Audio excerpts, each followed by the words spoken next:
Lección 8. Después de haber hablado de la experiencia madre, fase de la vida evolutiva de cualquier persona, a la que el maestro Lacan denominó fase del espejo, porque ese es el espejo en el que cualquier ser humano se reconoce y donde se refleja todas las expectativas de amor y de frustraciones durante toda la vida posterior. Sin duda esa experiencia madre que analizamos en la lección anterior, de algún modo se reproduce posteriormente en la vida, precisamente en la relación íntima y sexual de dos personas. Cuando dos personas, en el ámbito sagrado de su intimidad corporal, dos seres únicos y solos en la existencia, encuentran uno en el otro la respuesta, o quieren encontrar uno en el otro la respuesta a todos sus deseos. Es el gran valor de la sexualidad, su capacidad de construir la intimidad desde la reproducción de esa primaria experiencia de identificación total y de goce existencial. Freud llega a pensar que en el fondo de todo enamoramiento hay un deseo inconsciente de recuperar aquella primera experiencia, aquel primer amor que ya nadie podrá sustituir.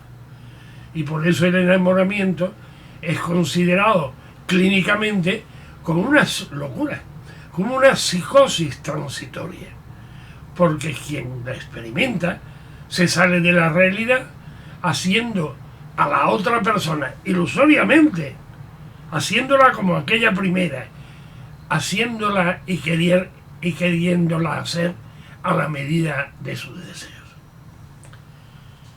Freud experimentó un primer desengaño de amor, del amor primero, cuando después de él fueron naciendo sucesivamente 5 hermanas y 2 hermanos. Las 5 hermanas murieron por la ocupación de los judíos, con la ocupación de los nazis en Austria. Cuando después fueron naciendo 5 hermanas y 2 hermanos. Generalizándolo en otro de sus libros sobre los celos infantiles, Freud escribe: el niño envidia al indeseado intruso y rival no solo porque mame, sino por todas las demás pruebas de cuidado maternal. Se siente destronado, despojado, perjudicado en sus derechos. Destina una envidia celosa al hermanito y un gran resentimiento contra su madre desleal. Y es que solo 17 meses después de su nacimiento nació su hermano Julius, a cuya llegada, dice su biógrafo Peter Gay, había reaccionado con furia y con perversos deseos de muerte. Cuando a los 8 meses desgraciadamente muere Julius, el niño Freud elabora autorreproches debido a sus malos sentimientos que, según él mismo concierta, estos reproches constituyeron una tendencia a culpabilizarse y a autorreprocharse que le duró toda la vida. De hecho, fue un novio celoso y exclusivista. Así se describe él mismo. Incapaz de tolerar competidores. Como ya he dicho, toda la vida le duró la tendencia a culpabilizarse y a autorreprocharse. Y él mismo reaccionó que esa tendencia, reaccionó reconociendo que esa tendencia tenía como base la experiencia del nacimiento y de la muerte de su hermanito Julius.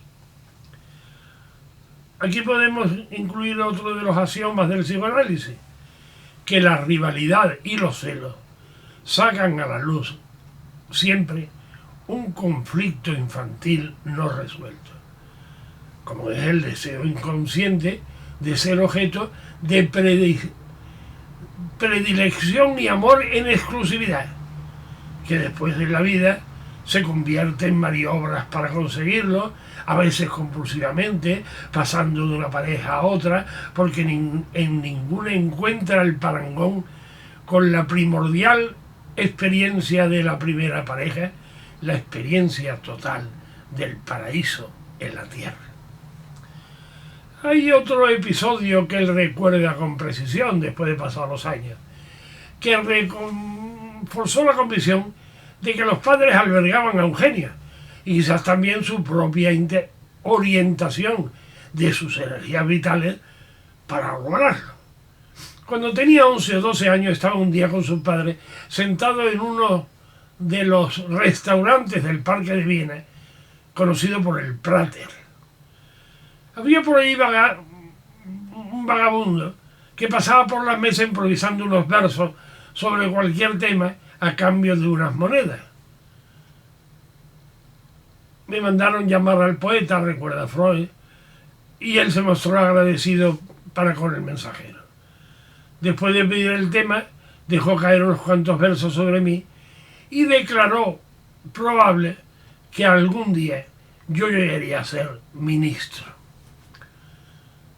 Retrospectivamente, recordando esta anécdota, Freud atribuyó a la impresión de este hecho su primer deseo de estudiar Derecho. Y soñó una vez que estaba sentado en un sillón de ministro. Más tarde se decidió por la medicina al escuchar una conferencia a propósito del libro sobre la naturaleza atribuido a Goethe. Como nota al pie de página, diré también que había leído El Quijote. Se había aficionado por estudiar español. Creó con sus amigos una academia de español y se escribían cartas firmándose con los nombres Cipión y Berganza del diálogo de los perros de Cervantes. No quiero dejar de consignar a este respecto la digna carta que le escribió en castellano el 7 de mayo de 1923 al profesor Luis López Ballesteros, primer traductor de la obra de Freud en castellano y primera traducción que se había hecho de su obra en el mundo, prólogada nada menos que por Ortega y Gasset. Gracias.